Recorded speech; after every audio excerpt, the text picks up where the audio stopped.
ఇప్పుడు ప్రతి ఒక్కళ్ళు అయితే ఫారెన్ ఎళ్ళాలి అనుకుంటూ ఉంటున్నారు కదా సార్! అక్కడే సెటిల్ అవ్వాలి అనుకుంటున్నారు. అందరికి ఆ యోగం ఉంటుందంటారా జాతకంలో? హ్మ్. ఫారిన్ వెళ్ళే యోగాలకు కూడా డి10 చూడండి. హ్మ్. డి10 పూర్తి కర్మ నిజానికి చెప్తుంది. మనం ఉత్త జాబ్‌కి ఎక్కువ వాడుతున్నాం గానీ దశాంశలో మీరు ఫారిన్ వెళ్ళే యోగాలు ఈజీగా పట్టుకోవచ్చు. 7, 9, 12 కాంబినేషన్స్‌తో వచ్చే దశలు, అంతర్దశలు. సప్తమాధిపతి భాగ్యంలో ఉన్నాడు. భాగ్యాధిపతి వ్యయంలో ఉన్నాడు. లేకపోతే బాధకాధిపతి దశ నడుస్తోంది. బాధకములో ఉన్న దశ నడుస్తోంది. డి1 నుంచి కూడా పనికొస్తుంది అది. బాధకాధిపతి దశ వచ్చినప్పుడు అంటే సాధారణంగా జెమినై లగ్నం అయింది. అంటే మిథునం లగ్నం అయింది. సప్తమాధిపతి గురువు అష్టమంలో ఉన్నాడు. బాధకాధిపతి అష్టమంలో ఉన్నాడు. ఇది యాక్చువల్‌గా బాధ పెట్టాలి మనిషిని. పరాశరుడు సమయానికి బాధ పెట్టడమే. ఎందుకంటే దేశం నుంచి వెలివేయబడ్డాడు.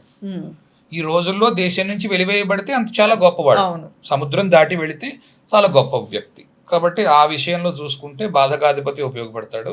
7, 9, 12 హౌసెస్ డి10లోని ఉపయోగపడతాడు దశాంశలో. ఈ రెండింటిని పట్టుకుని మీరు చాలా విషయాలు ట్రావెల్ గురించి ఒక్కోసారి మనం ఇక్కడ ఉంటాం, ఆంధ్రప్రదేశ్లో ఉన్నాం లేదా హైదరాబాద్లో ఉన్నాం. మా వాడికండి నోయిడాలో జాబ్ వచ్చింది, లేకపోతే బాంబేలో జాబ్ వచ్చింది. ఈ ఎగ్జాంపుల్స్ కూడా ఉంటాయి. వాటికి థర్డ్ హౌస్ వాడతాం.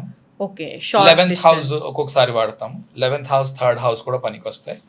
రేర్ కేసెస్లో 9 బాగా దూరం. ఇప్పుడు ఇక్కడ నుంచి దిల్లీ వెళ్ళాలి, ఇక్కడ నుంచి శ్రీలంక దగ్గర, ఇక్కడ నుంచి ఢిల్లీ దూరం. ఇది వేరే దేశము, ఇది వేరే దేశం కాదు, మనకి దగ్గర. రైట్. కనుక అటువంటివి చూస్తున్నప్పుడు కూడా మీకు బాగా దూరం వెళ్ళిపోతుంది. ఏదో హిమాచల్లో జాబ్ వచ్చింది ఎవడికి, ఏదో నాగర్కోయిల్లో పుట్టినవాడికి, అంటే వాడు దేశానికంటే ఎక్కువ వెళుతున్నట్టు కదా. ఏ త్రివేంద్రంలోనో పుట్టినవాడికి మీకు హిమాచల్లో జాబ్ వచ్చింది అంటే వాడు వెళ్ళడానికి 3000 కిలోమీటర్లు పడుతుంది. అంత దూరం వెళితే నిజానికి మీరు దుబాయ్ దాటి అక్కడికో వెళ్ళిపోవచ్చు, ఇటు వెళ్ళిపోతాయి కదా.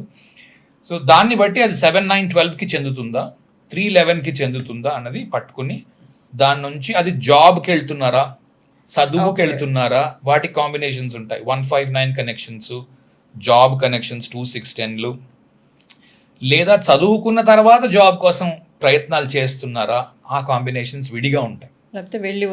వెళ్ళి వచ్చేస్తారా, అక్కడే ఉంటారా, గ్రీన్ కార్డ్ వస్తుందా, I-140 వస్తుందా, డిపెండెంట్ వీసా మీద వైఫ్ని తీసుకెళ్ళొచ్చా, ఇటువంటి చాలా క్వశ్చన్స్ ఆన్సర్ చేయొచ్చు. మనకి ఇన్ఫర్మేషన్ ఉండి ఓపిక ఉండాలి, ఇన్ఫర్మేషన్ ఉండాలి, ఓపిక ఉండాలి. ఒక పావుగంట పడుతుంది, 20 నిమిషాలు పడుతుంది, అనలైజ్ చేయాలి, చెప్పాలి. దానికి క్యాలిబ్రేట్ చేస్తాం ఫస్ట్ చార్ట్ని. బర్త్ టైం రెక్టిఫికేషన్ చేసి క్యాలిబ్రేట్ చేసి 4-5 సంఘటనలు జీవితంలో తీసుకుని దాన్ని బట్టి అచ్చా ఈ టైంలో ఇది జరిగింది, ఈ టైంలో ఇది జరిగింది అని తెలుసుకుని ఎందులో ఉద్యోగం చేస్తున్నారో చూసుకుని దాన్ని బట్టి మనము ముందుకు తీసుకొని వెళ్ళచ్చు. ఇది సమాధానం. ఈ రోజుల్లో యూట్యూబ్లో ఎక్కువ రాశి ఫలాల గురించి వింటూ చాలా ఎక్కువ టెన్షన్ పడిపోతూ ఉంటారు. అవి విని రోజు డైలీ హారోస్కోప్ ఏ ఒకటి చెప్తూనే ఉంటారు కదా, అవన్నీ నమ్మొచ్చు అంటారా సార్? అది మొన్న కూడా మనం మాట్లాడుకుంటున్నప్పుడు ఈ మాట దొర్లింది. ఎక్కువసేపు మనం మాట్లాడలేదు కానీ ఒక్క ముక్కలో చెప్పాలి అని అంటే రోజు రాశి ఫలాలు చూసుకోవడం, దానికి తగ్గట్టు ఏదో ప్రయత్నం చేయడం, ఇది చాలా అవివేకంగా తీసుకోవాల్సి ఉంటుంది. హారోస్కోప్ చూపించుకోండి, స్పెసిఫిక్ ఆన్సర్స్ మీ పర్టిక్యులర్ జాతకానికి ఏం స్పెసిఫిక్ రిజల్ట్ ఉంది అది తెలుస్తుంది.